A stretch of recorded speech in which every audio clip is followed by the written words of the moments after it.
Today's adventure brings us to King's Dominion in Virginia, riding one of the most intense and fast roller coasters on planet Earth. It's Project 305. Come and check it out in this awesome vlog.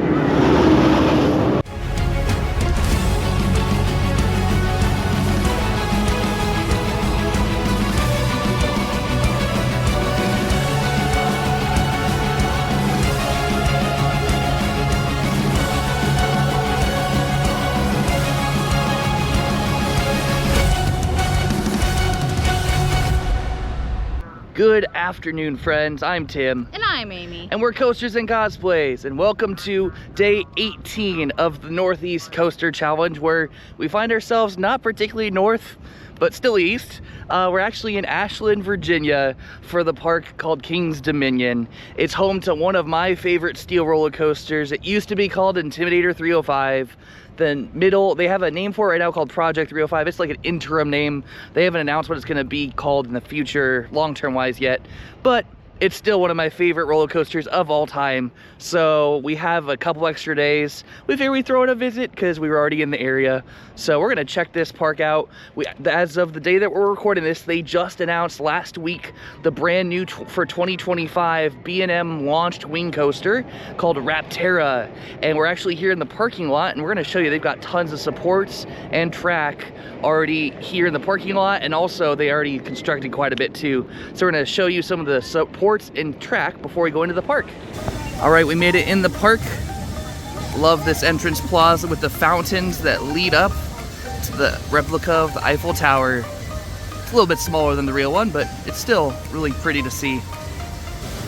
And also when you walk in, they already are advertising for the wing coaster that I was just showing you in the parking lot, the track for. It's called Rapterra, the world's tallest and longest launched wing coaster. Very specific record Cedar Fair likes to go for. But yeah, they got the POV of what it's gonna be like when you ride it. Here's the overview of the ride. And of course they got some of the stats here. It does sort of worry me though that they're only doing 2 trains. That's gonna be very low capacity for this kind of park. So we'll definitely have to see how the lines go. Sadly, the log flume is closed. It's a measly 95 degrees today and 35% humidity. Probably would have given it a ride, but sadly not gonna happen today. Yeah. Look at all these pretty purple and pink balloons they have. It's their food and wine festival. So they look like little grapes in the sky. Super cool looking. All right, first up we're heading to the Grizzly, and this is a unique roller coaster because you have to enter through the gift shop. Most rides you exit through the gift shop. This one you enter and exit through the gift shop. But yeah, we rode this 2 years ago on our postponed honeymoon, and it was very, very rough. But they did some retrack work the past couple of off seasons. They actually had the Gravity Group come in, or GCI, I think it was Gravity Group though, come in and do some new wood on the drop and some of the turns. So we're gonna go give this a ride, see if it's riding any better than it was when we were here 2 years ago.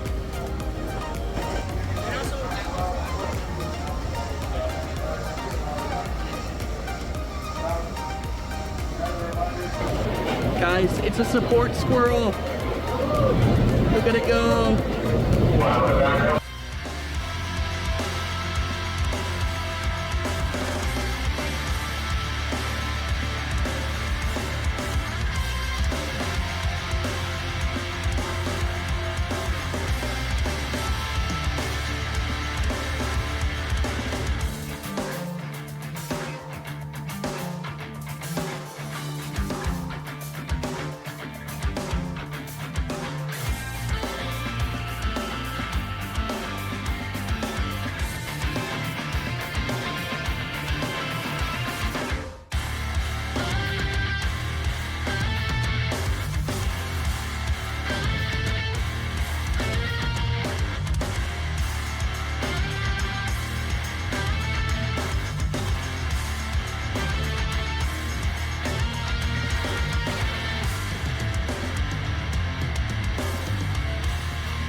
All right, we just had a ride on Grizzly, the old wooden roller coaster here. What do you think of that? It's definitely gotten smoother. It's a lot more enjoyable. You get some good airtime towards the back. Definitely a better experience than the last time we were here. Oh yeah, you can tell they retract all the highest speed moments of the ride, and those are all really smooth now. The only thing that they didn't retract was like the last like 3 hills coming back to the station, and you can definitely notice the difference of smoothness between the rest of the ride and that little bit. But overall, really good job by Kings Dominion and the Gravity Group on that retrack work. It's amazing. That drop in the second to last row had such good airtime. Really enjoyable wooden coaster. And that's gonna bring us to another airtime roller coaster that's right next door that we like a lot. Let's go ride Twisted Timbers, their RMC creation. All right, we have made it to the 2018 RMC hybrid roller coaster called Twisted Timbers with this curved inverting drop. So excited to get this thing a ride, see how it's running this year.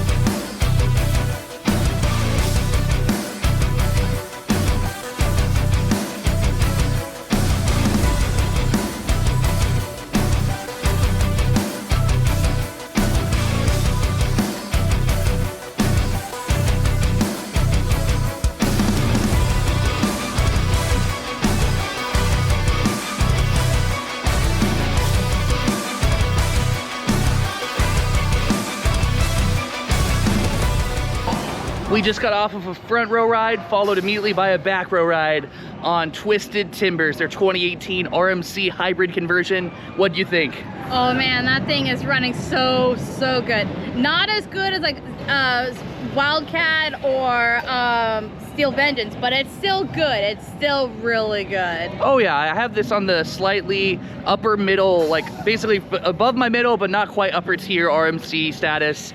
I mean, every RMC, if you're riding it, is gonna be amazing. So the best roller coasters out there, just when you compare them to each other, this is like almost like a little bit above the middle of the pack, but it's still really good. Had really good airtime in both the front and the back row. But the back wasn't an aggressive airtime like we were expecting after the first ride. Yeah, compared to like the back rows on like Air Force One, this is nothing compared to the back row on that. But yeah, it's definitely running really fast today. Good thing we just rode it because it just went down. We don't know why, they didn't announce why. But yeah, we got our 2 rides before it went down, so glad we did it when we did. We're gonna head over now down the midway, may do the drop tower next, so we'll see you over there. Up next is the Ace Coaster Landmark Racer 75. Except today it should just be called 75 because the south side is not operating. But it's a good thing because Amy is missing the north credit, so gonna get her another +1 today. All right, we just went for a ride on Racer 75, the north side, got Amy a new credit. What do you think? I was expecting it to be a lot more janky and rickety riding it, just because of how old it is. It was surprisingly like smooth. Yeah, there's only a couple of little moments where there was a little bit of not full jackhammering, but a little bit of rumbliness. Bit of a bounce. Yeah, a little bit of a bounce on it and a couple hills, but actually for the most part, like you say, it was relatively smooth. I really enjoyed that a lot. You can tell they've retracked some of the hills towards the back turnaround section of that thing. And yeah, they're taking good care of this one too. Glad to see it. And yeah, hopefully one day both sides will be open at the same time. Yeah, I'm pretty sure it's just because it's a weekday and the park's like dead. They're Yeah. literally running 1 train, 1 side, so they're not even running 2 trains. So I think it's just a staffing and amount of people in the park thing. Yeah. So yeah, probably on the weekends they do run both sides, just not on weekdays. But just happened to be when we could attend here, it was just on a weekday. But I imagine when it's racing, it's even more fun. So, but yeah, that's gonna wrap it up for Racer 75. Up next, we're gonna finally go ride the massive drop tower that's right over there. It's like 290 feet tall, it's huge. Let's go ride the drop tower. A great tip on a very hot day like today, come check out the arcade. Not that you even need to do anything, but just spend a few minutes. The AC in this building is so nice.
We just got off of Drop Tower, their Intamin Gyro Drop Tower, one of the largest of its models in the world.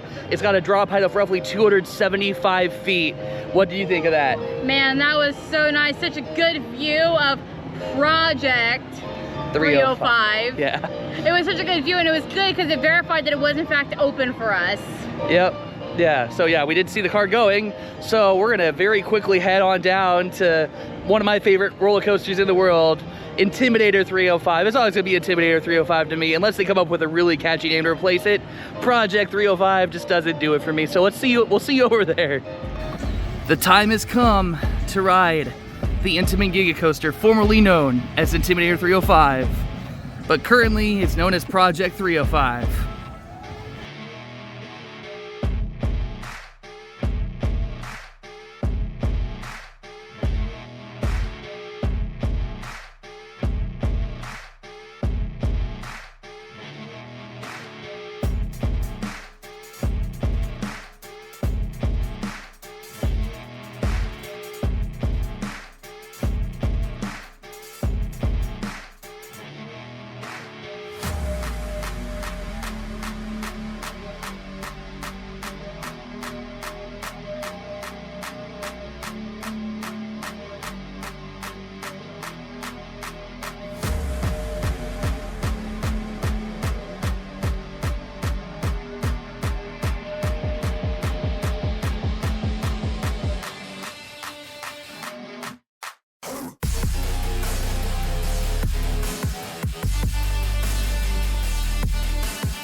Guys, they literally have to spray water on the wheels because of how hot they get. That's crazy. We just had 2 rides on Project 305, the ride formerly known as Intimidator 305. That's what always going to be in my heart. But yeah, we did the back row first and then the front row. What were your thoughts on that ride? The ride is good. It's definitely, the front is the speed, but you don't really get much else from it. Towards the back is definitely more intense. But I was just telling Tim, my order of favorite Gigas has changed. How has it changed? So before this trip, it was Fury, this, Millie, and then Orion. Then we threw Levy in there, and Leviathan Levy went to number 3. My new favorite order is Fury, Leviathan, then 305. Wow. Wow, that's a take right there. It is lower on my list after those 2 rides. Yep. Well, that's a bummer. For me, it's still number 1. It's my favorite Giga Coaster. I don't think anything will ever top this as far as a steel Giga Coaster for me. It would take a miracle, really, because I love the height and speed, but all the low to the ground turns and like just, it's all about the speed, and the forces are just so good. It reminds me so much of Maverick, and that's definitely a sentimental thing because I operated it for a season. So this thing just holds a massive place in my heart for being the height and speed of Millennium Force and the low to the ground intensity and turns of Maverick all in one, baby. So yeah, she's still my favorite Giga Coaster.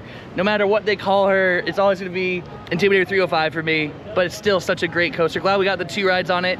Definitely gonna ride it a bit more later here today. Gonna go check out the rest of the park.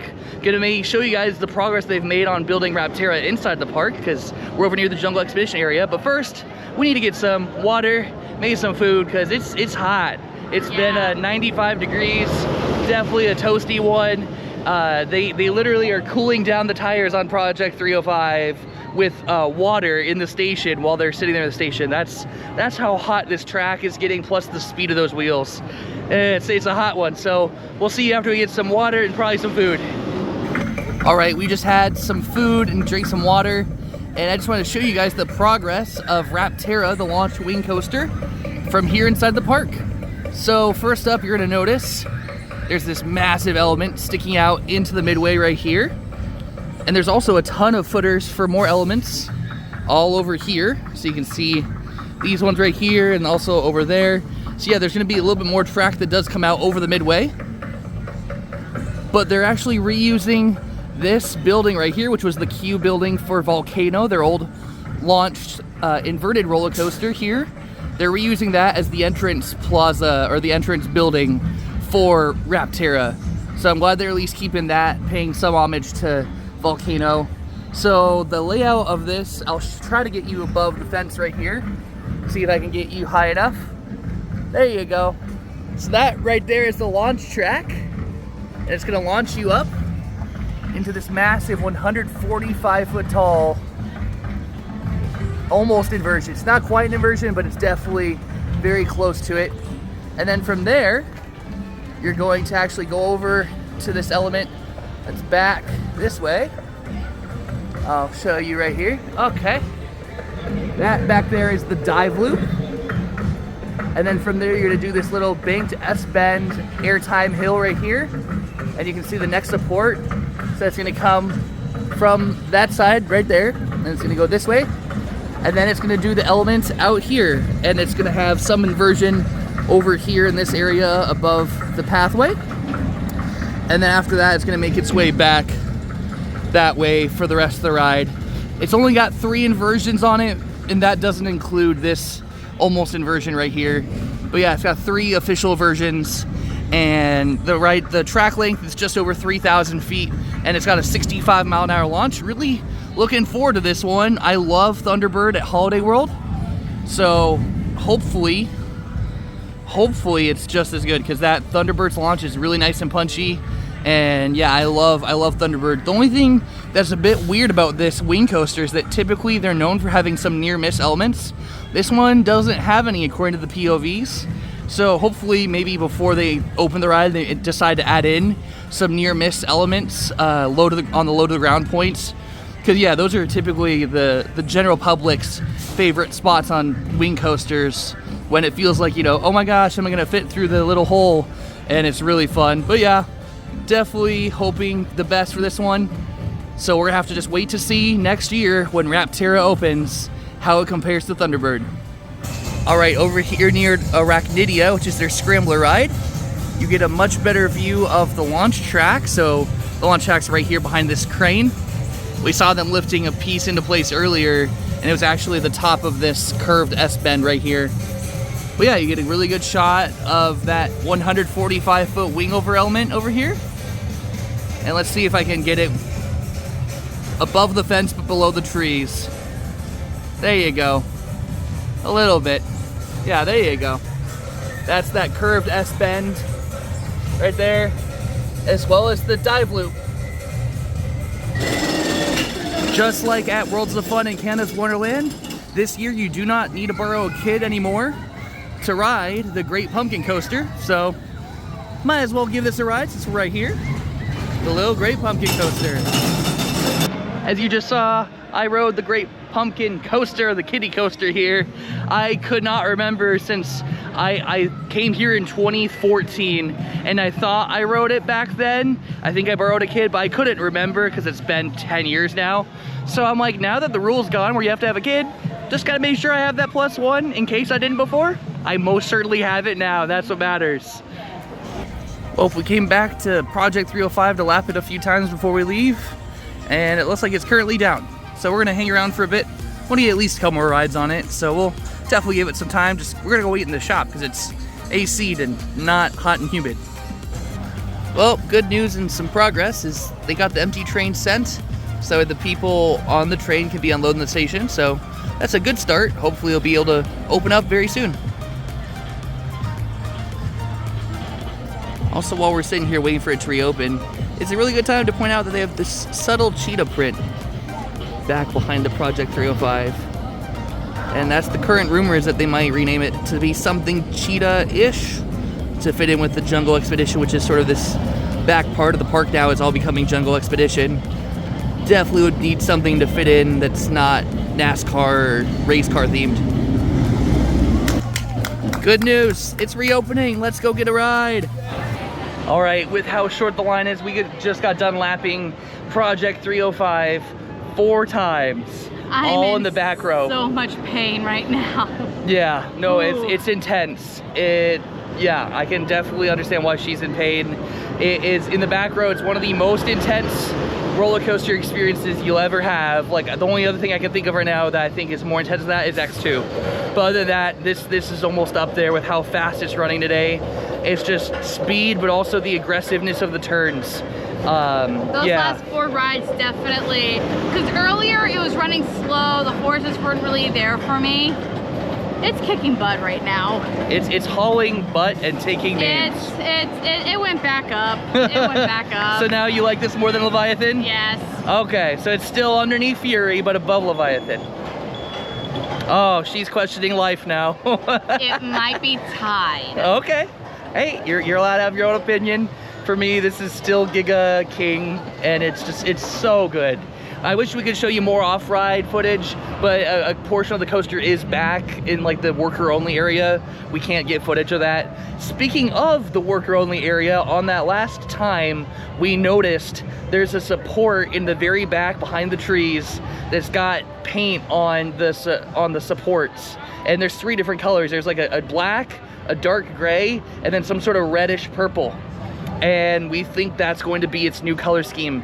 We were talking with someone who was riding with us. He was saying that because of the black leopard print on the Project 305 sign, he thinks they're literally just hiding it in front of our face, that it's gonna be like some combination of black, gray, and red or purple in there somewhere. But it's gonna be something black leopard, panther, jaguar, something along that line themed, and to fit in with the Jungle Expedition expansion they're doing with Rapterra, and it would just make this whole area a bit more cohesive for sure. And it'll still give it that poppy, aggressive look.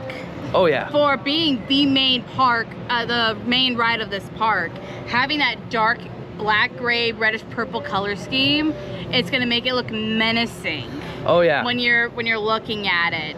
And it'll still make it look as nice, because one of the things we're worried about is, you know, with the change, how drastic is the change going to be? It's going to be a change, but is it going to still be as intimidating of a name as Intimidator 305 with this color scheme? But from what we're seeing, I'm not too worried about it. I think it's going to be just as menacing. I think it's going to be just fine. I think they're really taking the time to make sure they think of something that fits with the Jungle Expedition area if they're trying to stretch it all the way back here, because this is really just on its own little courtyard of the park. There's no other thing nearby it. The only thing close is Flight of Fear, and that's an alien theme, so it's gonna be really weird if they try to lump that in.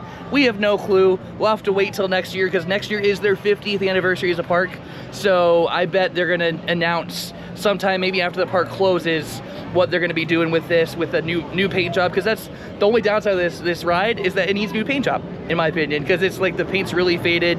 But yeah, other than that, if it gets a brand new paint job, this thing's going to be so amazing for generations to come. And I'm so glad we came here. We weren't planning to come here today, but ending the night with 4 laps in a row on that, 6 tilde rides today, that was well worth coming here just for that. Yes. Plus, we got you the other credit of Racer 75. Which we saw racing on our last wrap. Yeah, no, they actually are running both sides. They hadn't been running the south side at all today, but we saw it just on our last ride. But we want to end with that 305 ride, and it was so good. That's the perfect way to end a day here at King's Dominion. But with that being said, that's going to end it for this vlog. We're going to be heading tomorrow to our first ever visit to Six Flags America. It's over in the DC area, and we're gonna get there, ride it open, and we're gonna try to beat out the tropical storm Debbie that's currently hitting. It just crossed the Florida-Georgia line, so it's on its way up here, and we're gonna try to beat it out and get everything done at Six Flags America that we can before it hits.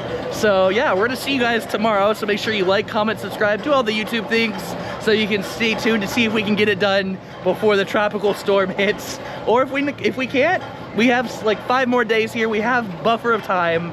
Just tropical storms are very big, and it's gonna take a while for it to pass through. Yeah. So we're gonna see what all we can get done. But you know it's gonna be an adventure. We're gonna take you along for it the whole entire time. But I hope you have a fantastic day. Bye.